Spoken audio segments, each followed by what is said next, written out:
What you want, when you want it, where you want it. This is The Mesh.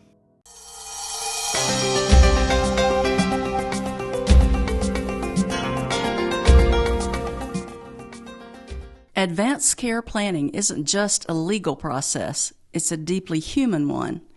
In this episode, we talk with an advanced care planning expert about how emotions, relationships, and evolving life circumstances shape end-of-life decisions.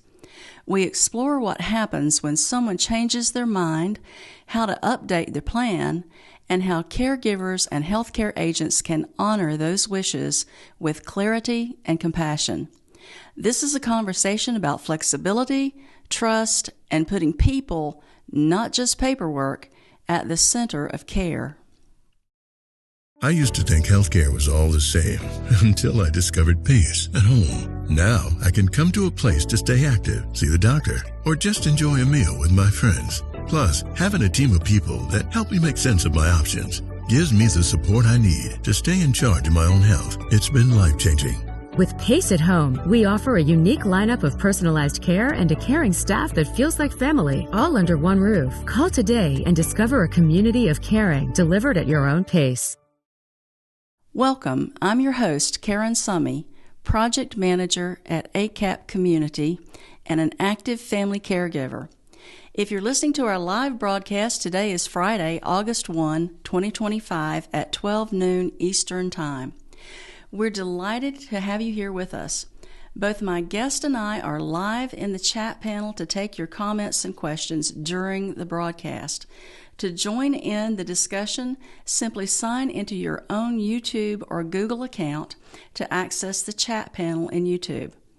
If you're listening to our replay, you can also sign in and leave comments below your video screen, and we'll get back to you very soon. Our guest today is Ms. Libby Dunahoo. Libby is Manager of Advanced Care Planning at Northeast Georgia Health System. Since 2017, she has led the execution of the Respecting Choices program, empowering individuals to document and advocate for their healthcare wishes. Passionate about helping families navigate tough medical decisions, she's also led the implementation of A Plan in a Can, a grab-and-go toolkit for emergency care transitions. Libby serves on multiple committees, including the Ethics and Patient Rights Committee. She is a board member with the Beyond Dementia Coalition and is a member of the steering committee for ACAP Hall County in Northeast Georgia. Welcome to First Fridays with ACAP, Libby. We're happy you're here. Thanks so much, Karen. I really appreciate the invitation and really love everything that ACAP is doing. Great. We're so honored to have you be with us and to take part in ACAP on a consistent basis. That's wonderful. You know, I know it's often difficult for aging adults and their families to talk about end-of-life decisions and the associated documents for those. And ACAP offers in-person programs on that topic. But today we want to focus on the more human aspects of advanced care planning, meaning conversations about advanced directives rather than the more formal and legal aspects. So we're essentially starting from the point that the advanced care documents are already signed and are in place.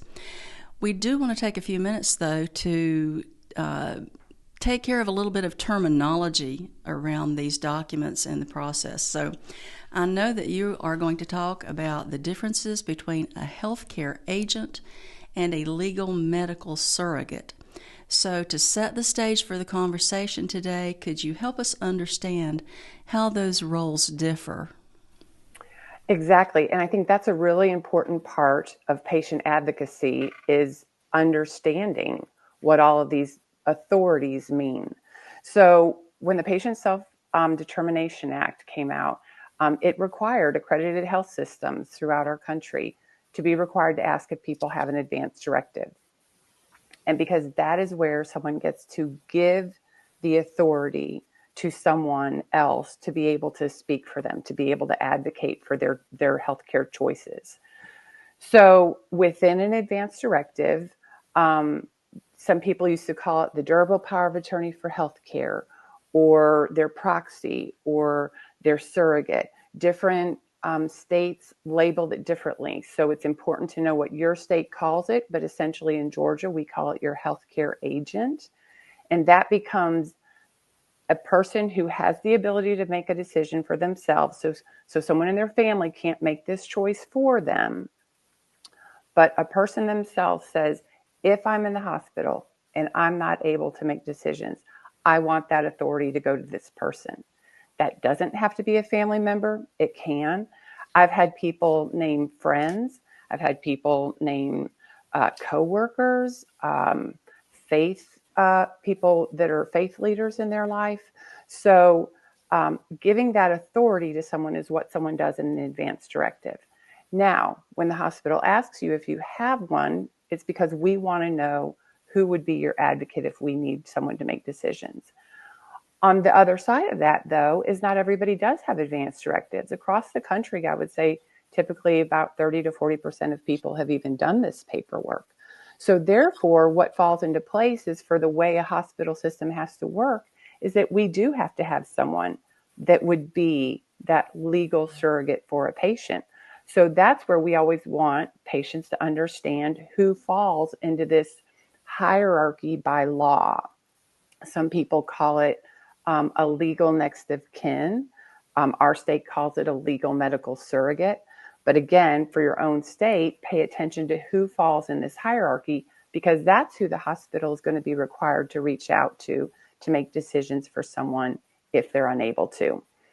So the understanding comes into patients being able to know who falls in that hierarchy for me, and is that the person that I would want to make decisions. So when you think about it, within our state, of course, a patient that has capacity always makes decisions for themselves. And if you've done an advance directive, you're giving that authority to someone else, and it doesn't matter who it is. So then we don't have to worry about the hierarchy. But for those that don't, the first person within Georgia becomes your spouse. When you married that person, you gave them those rights to make decisions for you. And are you good with that? Things that come into complications are people that have a common law marriage. Well, in the state of Georgia, that's not a legal marriage, so therefore it doesn't give that person rights. If you want to give that person authority, you do it in an advance directive. Some people will say, well, I'm legally separated.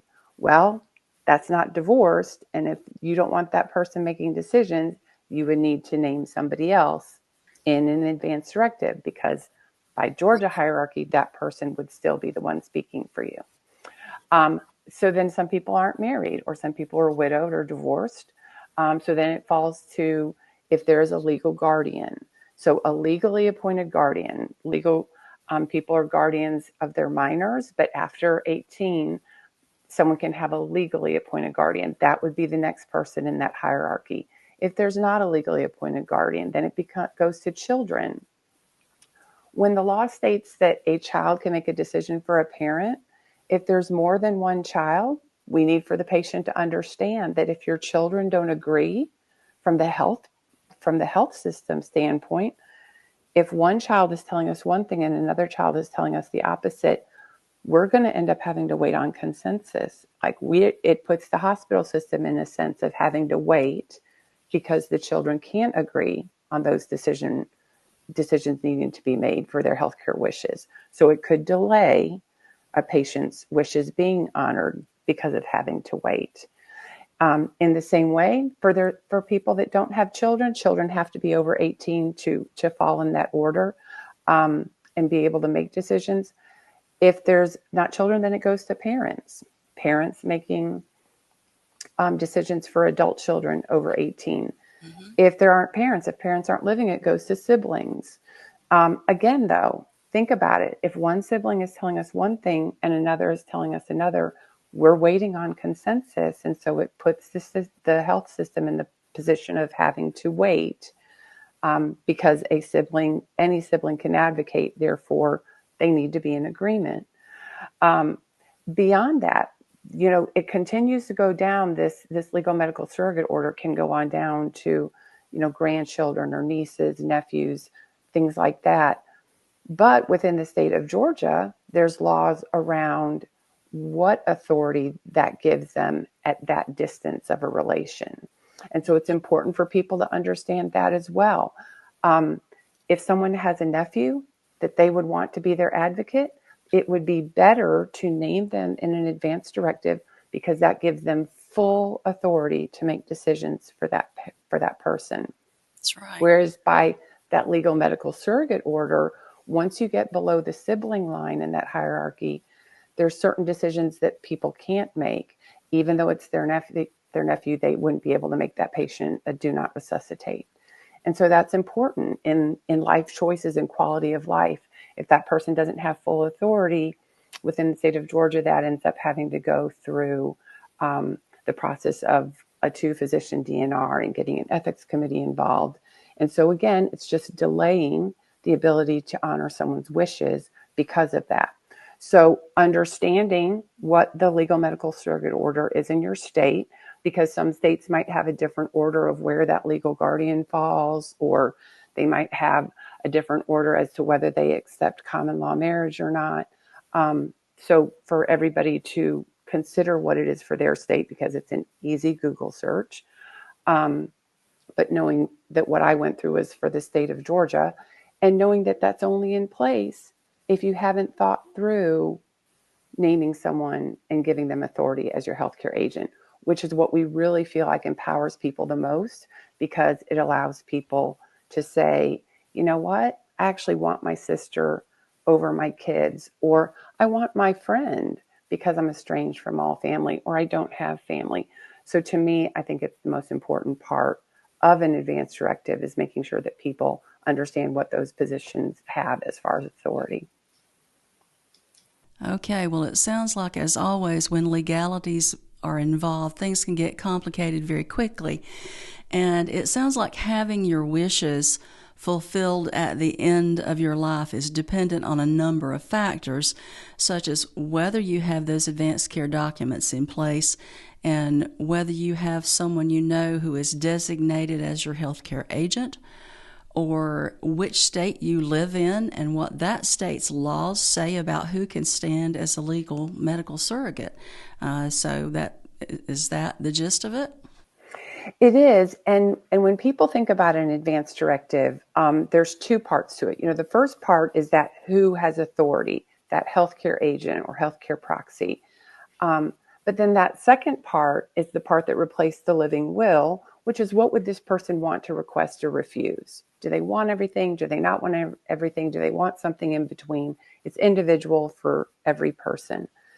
And that's the part that's most important, because in advanced care planning, a document can't document every single thing that could bring you to the hospital.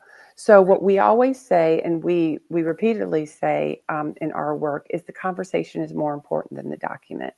Because by giving someone that authority, we want there to be a really good conversation about what it means to advocate for me. It's a conversation about what does quality of life mean? And for all the different and many varied circumstances, let's talk about, it could be a car accident that brings you here. It could be a stroke. It could be a fall. It could be a heart attack. It could be just so many things. And since you can't individually write all those things down, it becomes really important that you have a really good understanding of what quality of life is. And we often talk to people about what if I would not do? Like, okay, well, if they tell me that I'm not going to know who I am, where I am, who I'm with, that's not quality to me. I have a lot of people that say, if I can't do blank, that's not quality of life. Then I don't want you to continue to sustain that. So a conversation allows you to go through a much broader topic with someone that's going to be your advocate, so that when they're talking to a clinical team and a clinical team is giving them advice on where the patient is, they have a better understanding to pull back on and to remember that conversation that they had. That said, you know what? I've talked with them about this, and I remember they told me that this would not be this would fall into what's not a quality of life for them. and I know how to tell you what they would want or not want. I think that's one of the things we see very often in the health system is when it comes time that people are in a crisis and we go to family and we say, I'm sorry you're in this situation. Can you tell us what they would want? People just so often find themselves going, I don't know. We've never talked about this. And now I don't know what to do. And that's really sad for us because we see the family struggling. The crisis itself is a struggle, but that conversation becomes so important for people to be able to say, the people that we see handle the crisis better are the ones that have been able to say, you know what, we talked about this, and as hard as this is, I know that they wouldn't want this, or I know that they would want this, so I want you to continue this treatment. Right.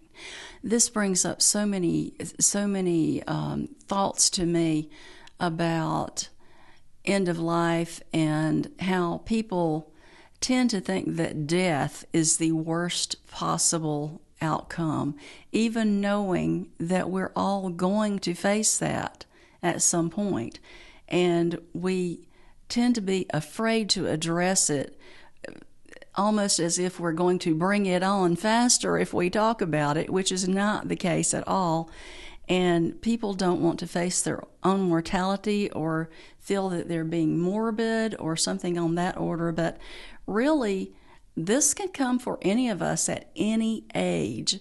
And so to put it off really doesn't do us any favors. I know that I have been able to speak with my husband and my family at certain times about what I would want, and absolutely becoming trapped in my own body, having my mind being able to think, but not being able to express those thoughts or be able to tell anyone else what I want or would wish to do is the worst possible outcome for me. So I'm very glad that I have my own advanced care documents in place, and my family knows what my wishes are whenever that eventuality arrives. It's a little scary to me to think about someone that I don't even know having the authority to say whether I live or die, and what's going to happen to me in that process and in that journey. So I want my wishes known, and that's about as serious a decision as I will ever make in my lifetime, is how my end is going to come. But, even after we put our documents in place, there are times when I learn something new, when I find something out that I didn't know before, when I think about a circumstance that I didn't think about before, and I think, oh, how do I fix that? Because I really don't want what I put in my documents. So what is the safest, least expensive, and best way to move forward to get those documents fixed before, something happens for me? So tell us what happens if people change their minds after they have put their choices in place. How does that occur? Well, and that's what's really nice about the way the legislatures have set this up, is that it's a very easy document to revoke. And it's people do change their minds. We live and tend to make decisions based off our own experiences. So as you get a new diagnosis, your choices might change, what your future looks like. As you experience other people in your life and seeing a loved one or a friend or someone going through something, or see what some people would consider a bad death, and they're like, oh, I really don't want that to happen to me. I say the conversation is more important than the document, but this is also not a one and done conversation. This is an ongoing conversation. Absolutely. This is something that as you see people go through things, it does inform your own choices. And therefore you tend to say, you know what? I need to talk to you again, because I might have put in my document that I would never want a ventilator. But you know what? I just saw a lot of people in COVID go on a ventilator and come off. So Thank you. I was going to bring that up. Did COVID change a lot of people's decisions about this sort of thing? well, but it's all kinds of things. COVID was a big highlight, but even as people see other folks go through different treatment options, or even something as simple as CPR. someone could say, of course I thought I wanted CPR, but then I saw them break the ribs of that lady's grandmother, and it was so tragic. And so it might inform your own choice to say, you know what, I want to talk to my loved one. At what point would CPR probably harm me more than help me? And so, 18 out of 100 people survive CPR, well, is the general statistic.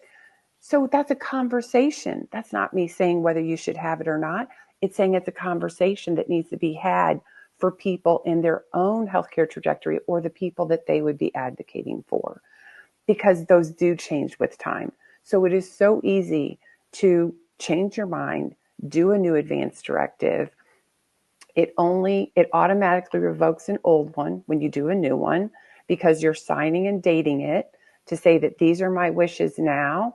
If you want to destroy copies of old ones, but if there's a copy that's still out there and someone comes into our hospital and says, I'm her advocate, and another one says, no, I'm her advocate, we're looking at the date on that and saying, this one was automatically revoked when she did this one.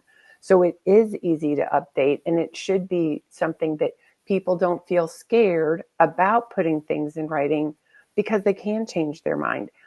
But also because just because you've checked a box on this document doesn't mean that your healthcare agent can't say, you know what though, I know that in this circumstance they would want this.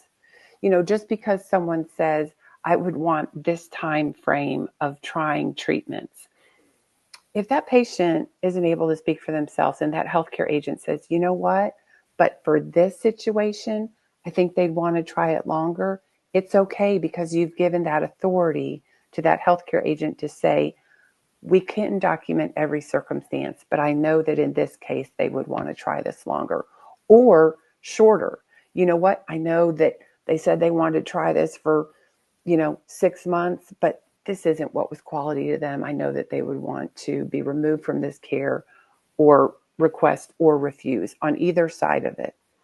So that becomes the ongoing conversation, as well as, yes, definitely, redo it if you want to change it. It might not be necessarily for changing your choices within the living will section, your treatment preferences, but it could be. But it could also be changing who you name as a healthcare agent. Right.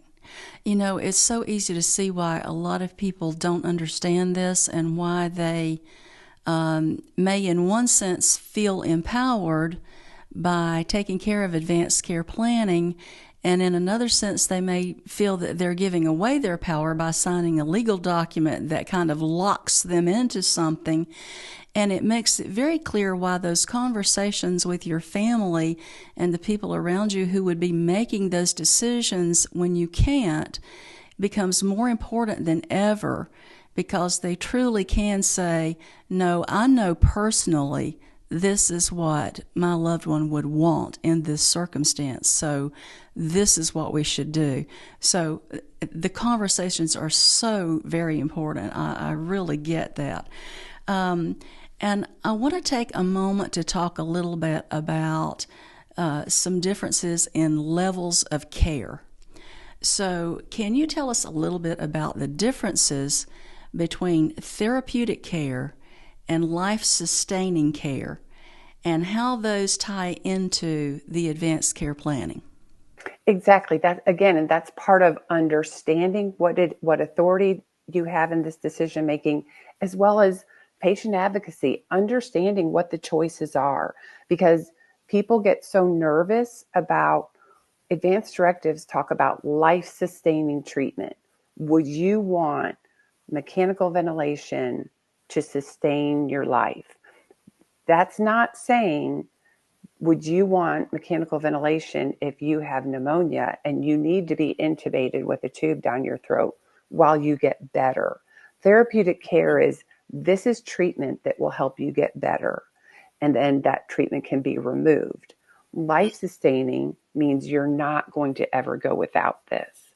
So the difference in, a feeding tube for a period of healing versus a feeding tube that you will have for the rest of your life. It's so important for patients as well as their advocates to understand what their choices are. Because when someone, again, checks a box, they don't realize that what they're doing is they're checking a box in treatment preferences about what life-sustaining care is. We're still going to give you therapeutic care.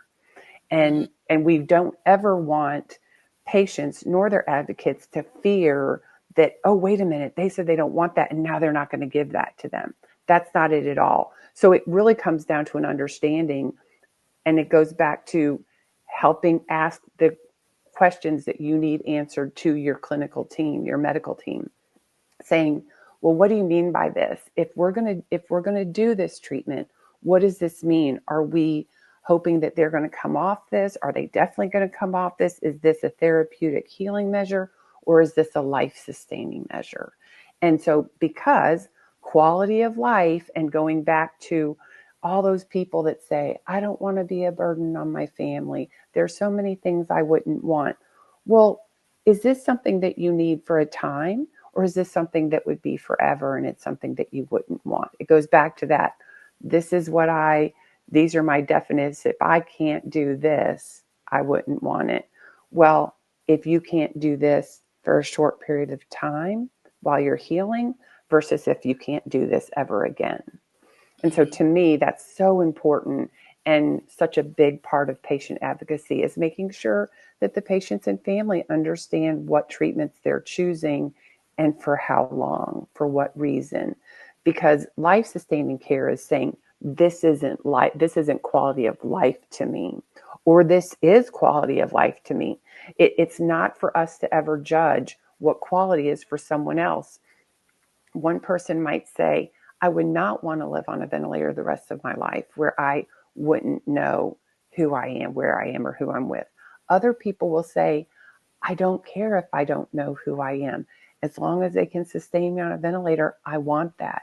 And there are facilities that will, assist families that want that choice. So again, this is individual. This is honoring individual wishes and making sure family knows, but also making sure that family have the ability to honor their wishes, because sometimes the choices are hard, and sometimes people get confused on their own wants versus the patient's wants. And if a patient is saying this wouldn't be quality of to me, but a family member saying, but I can't let them go, I just want to keep coming and sitting by their side.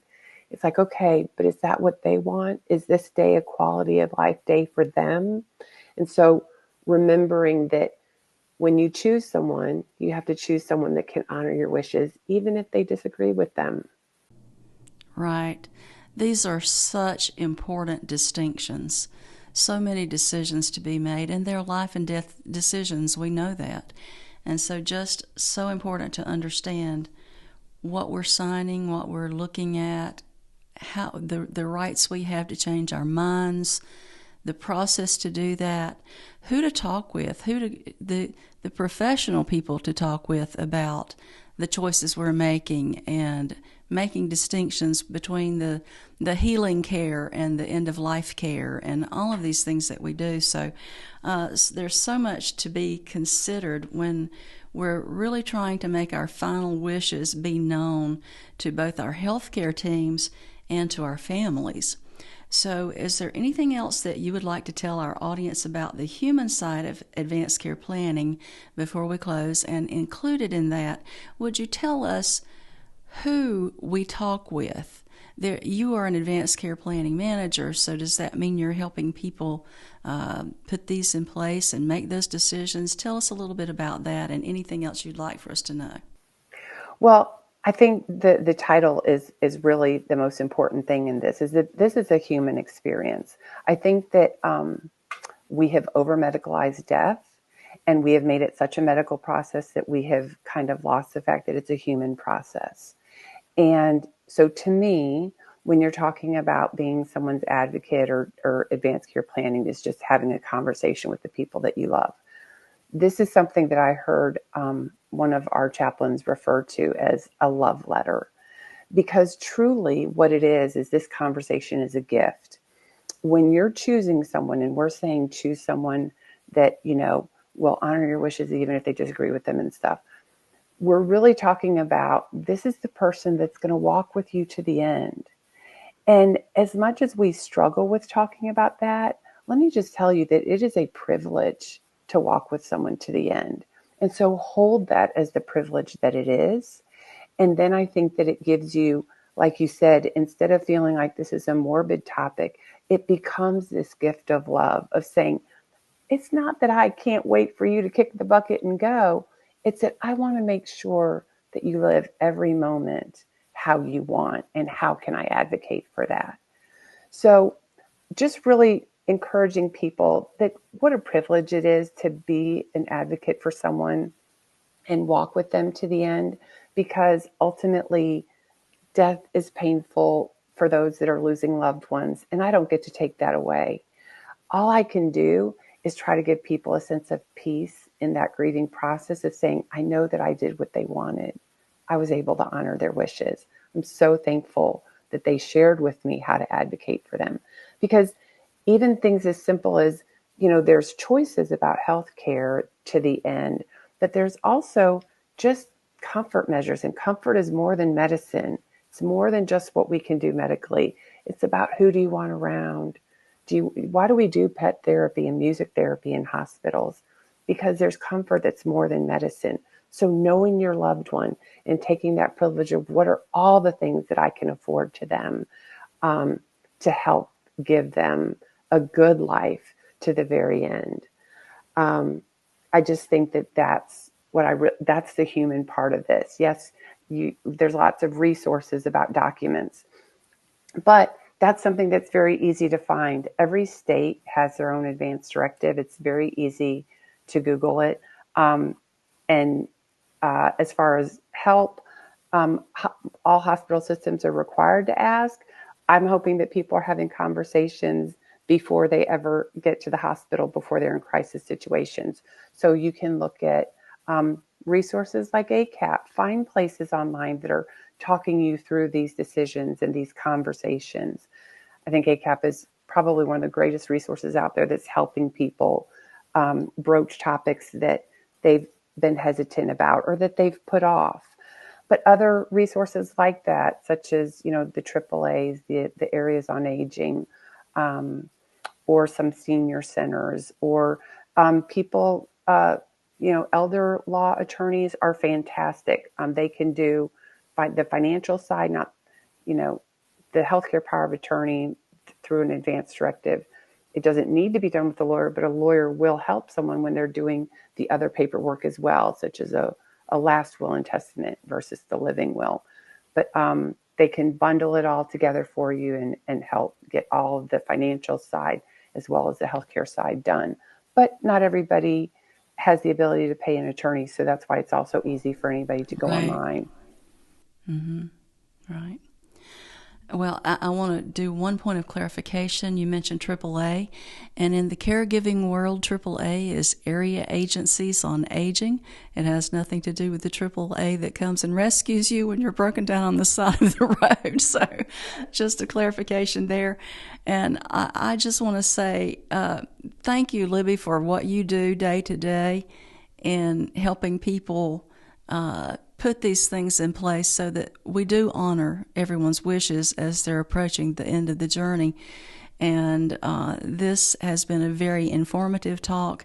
I hope that it will encourage people to have the conversations with their families and their loved ones and to get some of those documents in place so that someone you know and someone you trust is actually making those decisions for you, not someone who is appointed by your state, whoever that might be, and they don't know you, they don't know your personal life, what makes you you.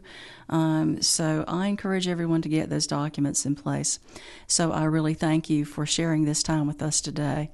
It's very helpful. Thanks. And I want to thank our viewers and listeners. Hopefully this look at the human side of advanced care planning will be helpful for you and your family as you consider how to honor your loved one's wishes. If you haven't already done so, please be sure to click the like button below your video screen. If you'd like to hear more of our broadcast, click the subscribe button. And keep in mind that you can share today's podcast with your family and friends by clicking the share button as well.